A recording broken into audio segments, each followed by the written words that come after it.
Halo semuanya, kali ini kita akan membahas tentang ekspektasi violation theory. Nah, apa itu ekspektasi violation theory, atau yang biasa disebut dengan teori pelanggaran harapan, adalah teori komunikasi interpersonal yang menafsirkan bagaimana individu merespon pelanggaran norma dan harapan sosial yang tidak terduga.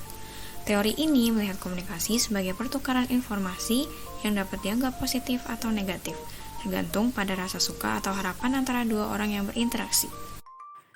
Jenis harapan menurut Jude Burgon dan Gerald Hell.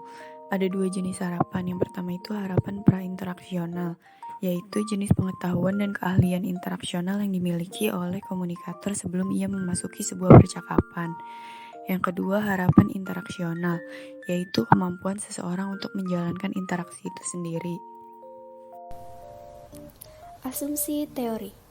Harapan mendorong terjadinya interaksi manusia. Harapan dapat diartikan sebagai pemikiran dan perilaku yang diantisipasi dalam percakapan dengan orang lain. Termasuk dalam harapan ini adalah perilaku verbal dan nonverbal. Karena perilaku seseorang umumnya tidaklah diacak.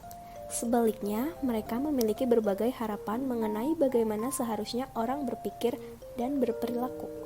Harapan sangat terkait erat dengan norma-norma sosial, stereotip, rumor, dan sifat-sifat yang dimiliki komunikator. Harapan terhadap perilaku manusia yang dipelajari.